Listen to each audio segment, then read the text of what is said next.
নমস্কাৰ বন্ধু-বান্ধৱীসকল, কি খবৰ আপোনালোকৰ? আশা কৰোঁ চবৰে ভাল, মোৰতো ভালেই। মই যে কৈছিলোঁ যোৱাকালিৰ ভ্লগটোত আমি এঠাইলৈ যাম বুলি, সেইকাৰণে কানি কাপোৰ পিন্ধি সাজি ৰ'দো ল'লোঁ আৰু আমি যাবৰ কাৰণে সাজু হ'লোঁ। বলক তেনেহ'লে আমি ক'লৈ যাওঁ আৰু চাই থাকিব ভিডিঅ'টো শেষলৈ, কাৰণ ভিডিঅ'টো বহুত ইণ্টাৰেষ্টিং হ'বলৈ গৈ আছে।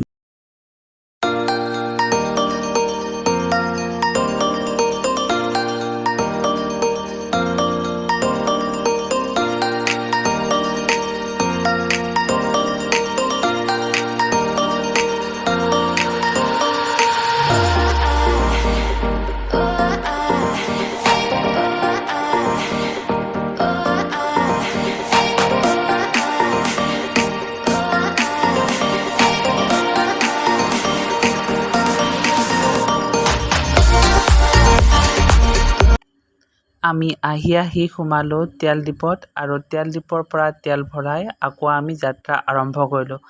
আগতে যেতিয়া ক'ৰবাত যাবলগীয়া হৈছিল আৰু তেল ডিপোত তেল ভৰাবৰ কাৰণে গাড়ীবিলাক সোমাইছিল, তেতিয়া খুব খং উঠে।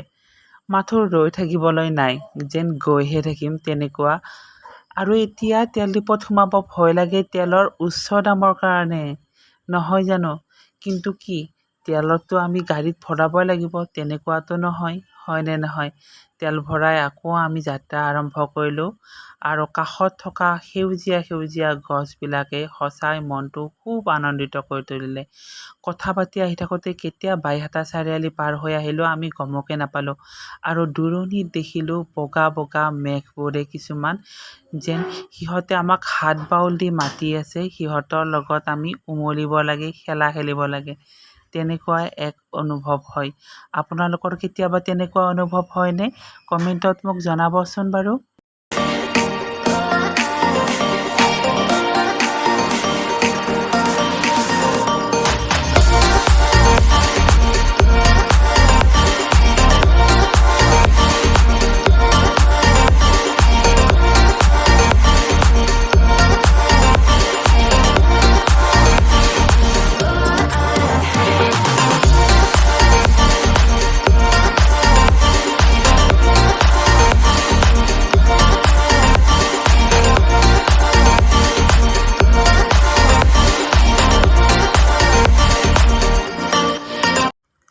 আমি ৰঙিয়া পাৰ হৈ আহিলোঁ আৰু ৰঙিয়া পাৰ হৈ আহি এয়া পালোঁ নোনা নৈ। নোনা নৈ হৈছে কামৰূপ জিলা আৰু নলবাৰী জিলাৰ মাজত থকা এখন নৈ। এই নৈখনে কামৰূপ জিলা আৰু নলবাৰী জিলাক পৃথক কৰিছে। আৰু এইফালে আমি পালোঁ ঘগ্ৰাপাৰ। আৰু এই ঘগ্ৰাপাৰ পাৰ হৈ পেলাই মই গৈ আছোঁ আৰু ৰাস্তাৰ কাষত দেখিলোঁ কিছু সৰু ধাননি পথাৰ। ধাননি পথাৰবিলাক সঁচাকৈ খুব ধুনীয়া, সেউজীয়া গছবিলাকেও আমাৰ যাত্ৰা পথটো আৰু অধিক মনোমোহা কৰি তুলিছে। আৰু এয়া আমি আহি আছোঁ, ফলকখনত লিখা আছিল আৰু নলবাৰী মাত্ৰ 11 কিলোমিটাৰ দূৰ। এতিয়া গম পালে আমি ক'লৈ গৈ আছোঁ? আমি গৈ আছোঁ নলবাৰীলৈ। নলবাৰীলৈ আহি থাকোঁতে আমি ৰাস্তাৰ কাষত দেখিলোঁ কিছু সৰু ধাননি পথাৰ আৰু এইফালে আমি মেইন হাইৱে হৈ নগৈ এই ৰাস্তাটোৰে কাটি আহিলোঁ। এই উপপথটোৰ নাম কি আমি নাজানো। আপুনি যদি জানে কমেণ্ট ছেকশ্যনত আপোনালোকে জনাব, যদিহে আপোনালোকৰ চিনাকি এই পথটো। সেইফালে হাইৱে হৈ নগ'লোঁ, আমি হাইৱে হৈ নগ'লোঁ, যোৱাৰ এটাই কাৰণ আছিল, নলবাৰীৰ পৰা যেতিয়া আমি বেলশৰত সোমাওঁতে তাত এখন অভাৰব্ৰিজ বনাই আছিল। অভাৰব্ৰিজখন এতিয়াও সম্পূৰ্ণ হোৱা নাই, সেইকাৰণে হাইৱে হৈ নগ'লোঁ আৰু এই উপপথেৰে আহি আছোঁ। এই উপপথেৰে আহি থাকোঁতেও দেখিলোঁ ইয়াতে নতুন এখন দলং বনাই আছিল, যাতে যাত্ৰীসকলৰ কোনো অসুবিধা নহয়। আৰু এই দলংখন বনাই আছিল পাগলাদিয়া নদীৰ ওপৰত। এয়া পাগলাদিয়া নদী, আপোনালোকে দেখা পালে বহুত ডাঙৰ পাগলাদিয়া নদীটো।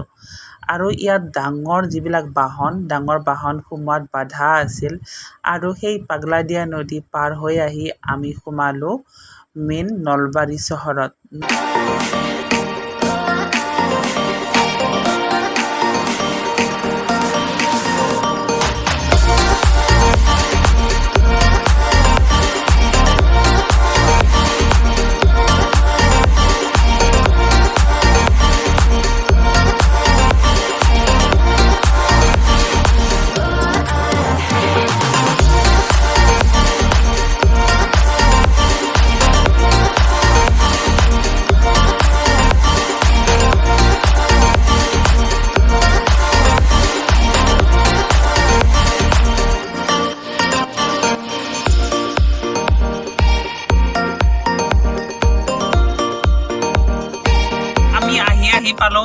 নলবাৰীৰ গোপাল বজাৰ আৰু ইয়াত সোমালোঁ দোকানত মিঠাই ল'বৰ কাৰণে। আমি ইয়াত মিঠাই ল'ম, মিঠাই লোৱাৰ পিছত আকৌ আমি আৰম্ভ কৰিম আমাৰ যাত্ৰা। আমাৰ লগত আজি আহিছে আমাৰ আইতা। একবাৰ নমস্কাৰ বুলি কৈ দে। আইতাও আমাৰ লগত আহিছে। আমি প্ৰথমতে পেহীৰ ঘৰত যাম, পেহীৰ ঘৰৰ পিছত আমি যাম, মই যে কৈছিলোঁ কালিৰ ভিডিঅ'টোত যাম বুলি সেই মন্দিৰত দৰ্শন কৰিবলৈ। সেই মন্দিৰত আপোনালোকে চাই থাকিব ভিডিঅ'টো শেষলৈকে, তেতিয়াহে মন্দিৰ দৰ্শন কৰিব পাৰিব। আৰু এইফালে মা আগত বহিছে। মায়ে আজি আগত হৈ পেলাই তাৰমানে নিৰ্দেশিকা হৈছে, সকলোকে ৰাস্তা দেখুৱাই দেখুৱাই গৈ আছে ভাইটি, সেইকাৰণে আগত বহিছে। মিঠাই ল'ব যোৱা দোকানখন এইখন নলবাৰীৰ গোপাল বজাৰ। তাত ভাইটি আৰু দেউতা দুয়ো নামিলোঁ মিঠাই ল'বৰ কাৰণে। মই নামি নগ'লোঁ, ইমান গৰম বাহিৰত, যিহে ৰ'দ দিছে আজি নহয়।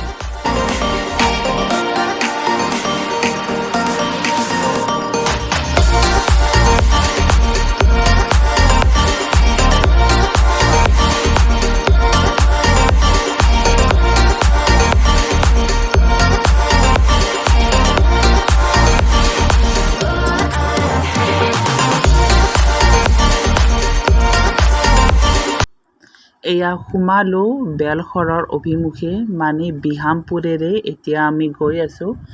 বিহামপুৰেৰে গৈ থকা গাঁৱলীয়া ৰাস্তাটো সঁচাকৈয়ে মোৰ গাঁওখনৰ দৰে বহুত ধুনীয়া। মোৰ গাঁওখন যেনেকুৱা সেউজীয়া ধাননি পথাৰেৰে চাৰিওফালে ভৰপূৰ, তেনেকুৱা। আৰু ইয়াত হৈ আছিল কিবা আজাদী কা মহোৎসৱ, তেনেকুৱা এটা অনুষ্ঠান। আহি এতিয়া আমি পালোঁ পেহীৰ ঘৰ।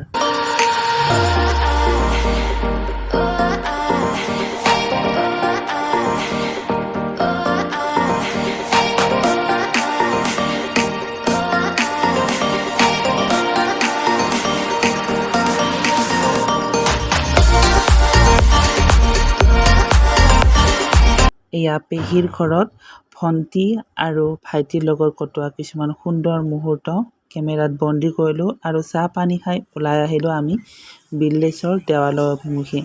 ভিলেজৰ দেৱালয়ৰ সন্মুখৰ যি তোৰণত সেৱা জনাই সোমালোঁ ভিতৰলৈ। ইমান ডাঙৰ দেৱালয়খন সঁচাকৈ সোমোৱাৰ লগে লগে মনটো পবিত্ৰ হৈ পৰিছিল। সঁচাকৈ তাৰ পৰিৱেশটো বহুত ধুনীয়া। আপোনালোকে যদি আহি পোৱা নাই ভিলেজৰ দেৱালয়ত, আহক। আৰু ইয়াত দুৰ্গা পূজা বহুত উলহ মালহেৰে পালন কৰা হয়। আপোনালোকে বাতৰি কাকত বা নিউজ চেনেলত শুনিছেই চাগে ভিলেজৰ দেৱালয়ত কিমান ডাঙৰকৈ দুৰ্গা পূজা হয়। আৰু পৰিষ্কাৰৰ ওপৰত ইয়াত বিশেষ গুৰুত্ব প্ৰদান কৰি ইয়াত কিছুমান ফলক আঁৰি দিয়া হৈছিল, যাতে ইয়াত অহা ভক্তপ্ৰাণ ৰাইজে ইয়াৰ পবিত্ৰতা ৰক্ষা কৰি চলে। আহি মই উপস্থিত হ'লোঁ ভিলেজৰ দেৱালয়ৰ প্ৰাংগণত, আৰু আপোনালোকক দেখুৱাই আছোঁ ইয়াৰ চাৰিওফালৰ পৰিৱেশটো। গতিকে চাই থাকক আপোনালোকে ইয়াৰ পৰিৱেশ।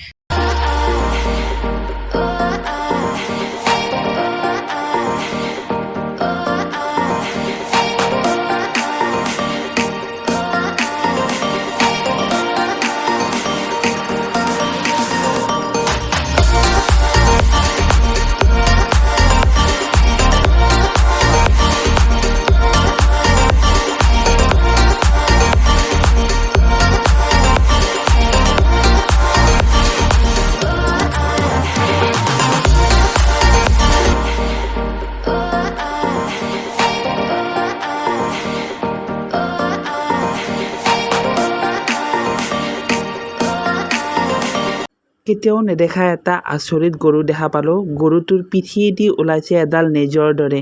চাওকচোন, এটা আচৰিত গৰু নহয় জানো? আপোনালোকে যদি আকৌ ভালকৈ চাব বিচাৰে, সেইখিনি জেগাত পাউজ কৰক, পাউজ কৰি পেলাই আকৌ এবাৰ চাওক। আচৰিত গৰু।